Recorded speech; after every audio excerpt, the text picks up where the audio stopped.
Welcome to Adapting Class. And this video is a review on pneumonia, talking about all the things you need to know for your NCLEX regarding pneumonia. Pneumonia, as we all know, first you got to know the definition. This is an infection. So it's an infection that inflames. Basically, this is the anatomy, the air sac. The air sac is usually, we call it the alveoli. The alveoli are where the air exchange usually occur during respiration.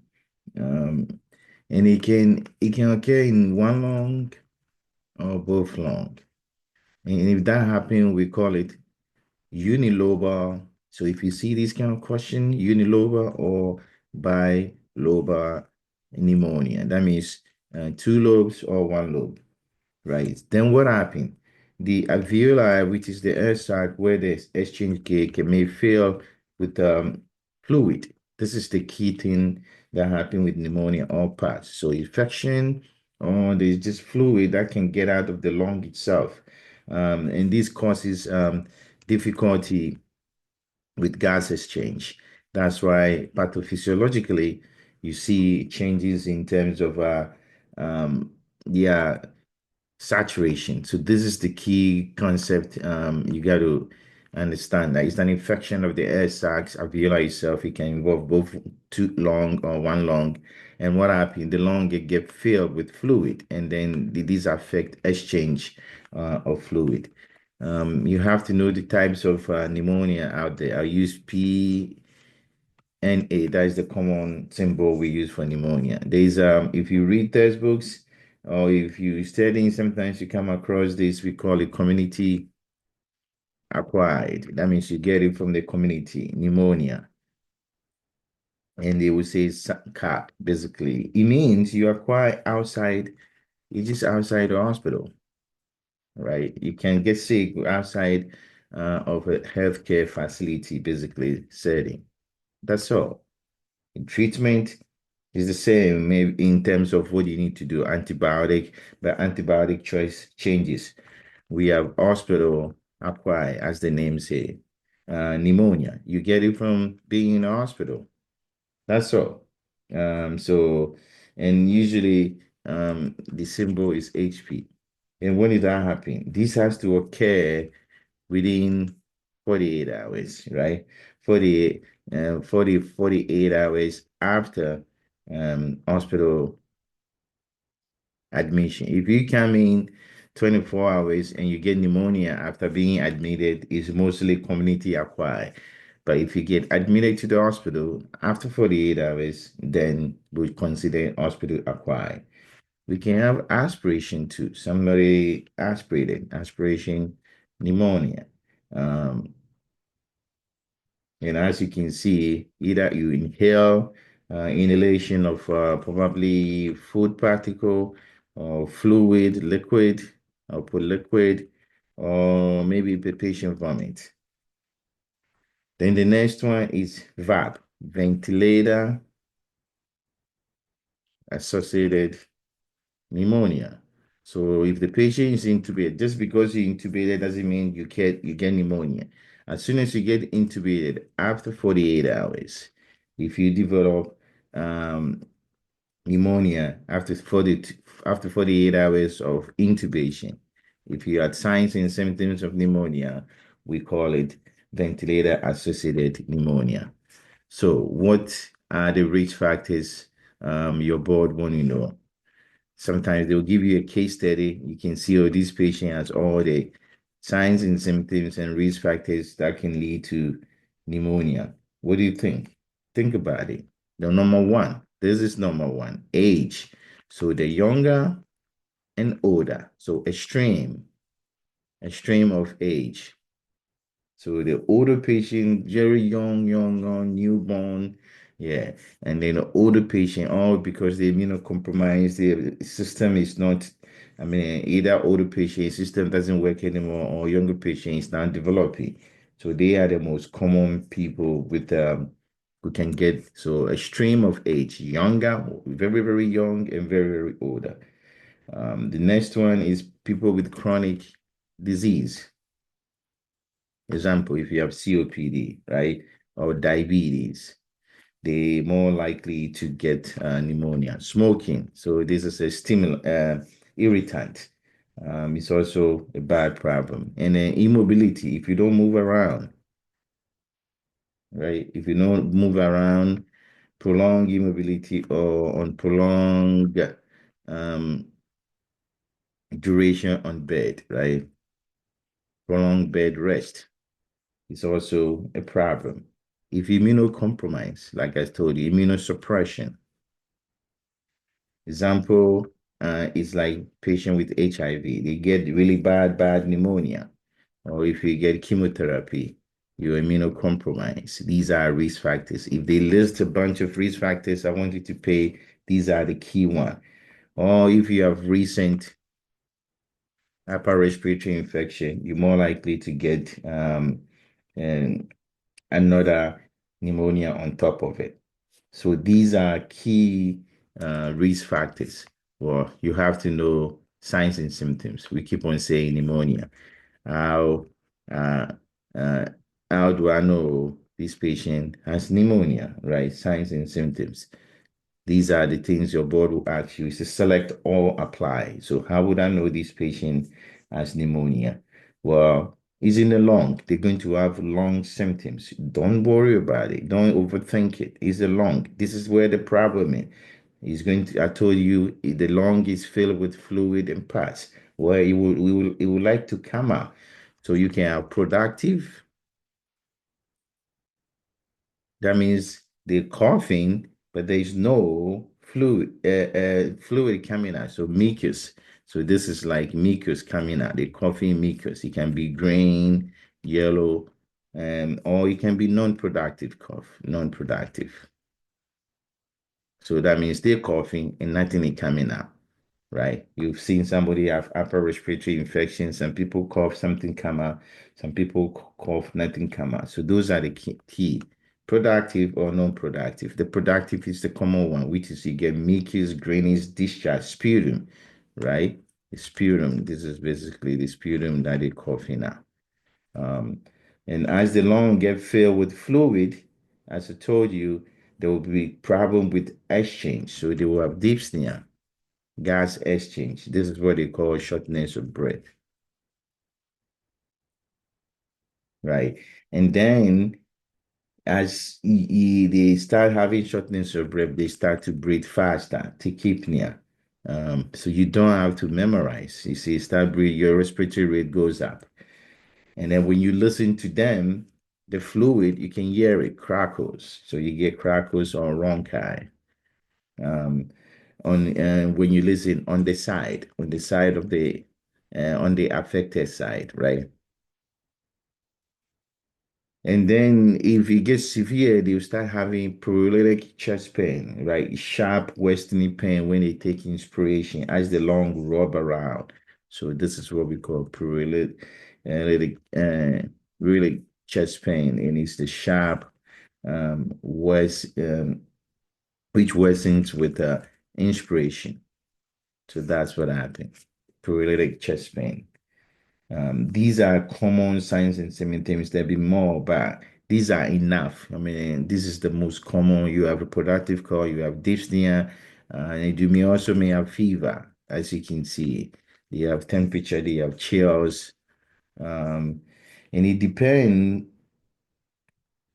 on who you're dealing with, or their white count may go up. So the VVC, leukocytosis. So they will have leukocytosis.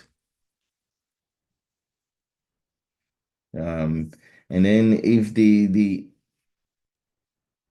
shortness of breath is so bad that there's exchange of gas is affected, they will have cyanosis. This is late finding. I've never seen a patient with cyanosis before, but that means the pneumonia is really, really bad, like ARDS, yeah, acute respiratory distress syndrome from that.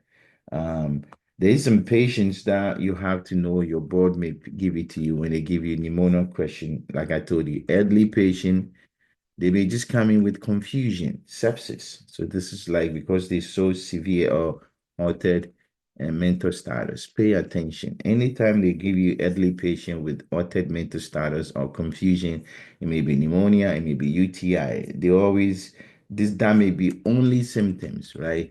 Only symptoms they will present. Confusion, altered mental status. Then you have to figure out what is wrong with them because they're so sick.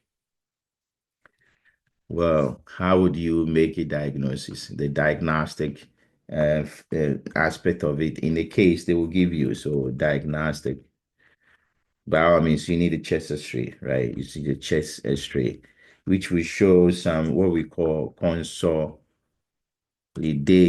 or infiltrate. I want you to don't forget these words. When they give you pneumonia, they will give you X-ray. They will say there is consolidation. It means there is a packet filled with fluid affecting gut exchange, and it makes your lung look hazy, like something is there infiltrated. It's not supposed to be there, and it will look white on the X-ray. That's why they call it. Um, you need to get a sputum culture before you give them antibiotic. So culture and sensitivity. This is before antibiotic. Is very, very important. Um, that this will identify the organism, and then you can give them specific antibiotic, right? They may need ABG depending on how bad, and then they will get a CBC, like I said. But make sure you get a sputum culture before they get an antibiotic. Those are key. Treatment as usual. So treatment, um, put treatment as usual. As you know, after you make the diagnosis, you should expect certain things. They need antibiotic based on the bacteria. If it's bacteria, they get antibiotic no matter what. They can get antiviral if it's a viral problem. So if this is viral, you can get it. We use some of these for flu, like ISA, uh, Tamifel. So this is like a influenza. If you have influenza pneumonia, this is the antiviral we use. Any medication that you see with a VIR at the end is antiviral. Even if you don't know and you see VIR at the end, it's antiviral. So pay attention. This is what we use. And then you, the nurse, what do you do? Supportive care, mostly supportive care. Make sure you get oxygen. A patient cannot come in, you know they have pneumonia, and you're giving them antibiotic. You have to check their SAT. If their SAT is like in the 80s, low SAT, hey, just give them oxygen before you do anything. It's the key aspect. Always, if they come in, you see that their saturation is low, you better give them oxygen first before you think about giving them antibiotic. But before even you give an antibiotic, you got to get a sputum culture, right? Because of the fever, they may need antipyretic, right, for fever, right? This is for fever. And then they will need pain medication because of the chest pain. So, then the hydration, never put them MPO. Hydration, this to break the mucus. Do not make them MPO. It's a trap. Unless they have airway issue or if they have airway issue, then wait, right? But if they don't have airway issue and they can swallow, hydration will thin the mucus. It will make the mucus very thin and allow them to get rid of it. They may need a bronchodilator to dilate the bronchiole and allow them to breathe better, like asthma patient, you see, for airway obstruction. All these things, you just have to apply everything. It's a respiratory problem. So those are the key things. In the case study, they will give you intervention. What do you think the next to do? Which one is indicated? To have this at the back of your mind as much as possible. Nurse intervention. Well, like I told you, first oxygen, right? If the asat is low, first. Then sputum culture before you start, then antibiotic, right? Of course, you got to monitor their respiratory status. That means you're monitoring their saturation, monitoring their respiratory rate, and monitoring their lung sounds and then saturation. You got to get the ABG, and then you got to check for sepsis. They may go into sepsis. So septic shock, which is like they have fever more, hypotension, and then altered mental status. This is a B sharp moment. You know they have pneumonia, but you always want to be worried that are they going to get really, really sick? You go into septic shock from it, right? You got to improve the oxygenation by um, keeping them in the half Fowler position. This will improve. Yeah, this will promote lung expansion, right? That's very, very important. There's other intervention too you should be thinking about as you go through this process. Um, they need incentive spirometry, right? And they think the way to do it 10 times an hour. So they do it 10 times an hour. You got to encourage deep breathing, encourage encourage deep breathing as much as possible. Um, this will help with mobilizing secretion. You can provide small, like I said, this is oral intake, small, frequent, and meal. If they don't have appetite, so small, frequent meal as much as possible to stimulate them. Like I said, promote hydration. 2 to 3 liters of water a day. This will break the mucus. Unless it's contraindicated, unless they have respiratory status a problem, they cannot take anything. Yeah, then you have to do it. You have to hold it. But if not, this is what is oral intake is expected and it's good. But unless they have aspiration issue, they can or um, it's not the doctor does not order it, then yeah. But most of the time, don't keep them MPO. Let them drink something to help with it. And then when they're ready, provide some teaching. So teaching is what? Antibiotic therapy. Finish it. Don't stop it if you're doing better. Make sure your vaccination is up to date. So pneumococcal vaccination is very, very important. Uh, Smoking cessation if they smoke, right? So these are little things you can teach them in the immunization, smoking cessation, finish the antibiotic as much as possible. Your board can ask you complication, so they can change the scenario. They can say, hey, what kind of complication can happen? The most common complication is sepsis or septic shock. That's what we talk about. The second, they can go in acute respiratory distress syndrome. So just look for that AR because their lung function will the lung will be filled with mucus. There will be bad exchange, and you're going to have problem, acute respiratory distress syndrome with the lung respiratory failure. The fluid is key. Pleural effusion. Don't forget this. They can get pleural effusion from that. They can have abscess, lung abscess. These are little things that you have to know. And it will develop athleticism. When they talk about pleural effusion, remember they can take you to chest tube. So these may need thoracentesis, where you put um, needle into the chest and drain the lung. So if this is the lung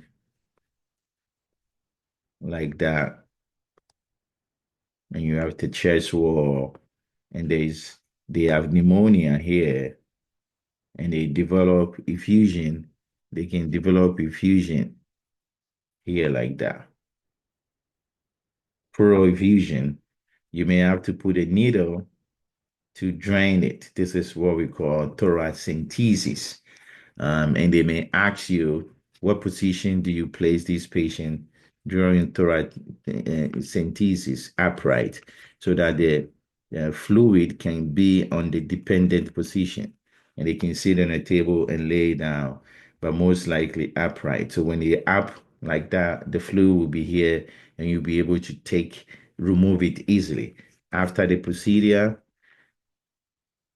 you got to place them on the unaffected side. So if this is the left side, after the procedure, they're going to stay on their right side because this is the left. If this is the left pneumonia, left effusion, you drain it after procedure, put them on their left side so that the right side, no, on the right side, so that the right side will be up.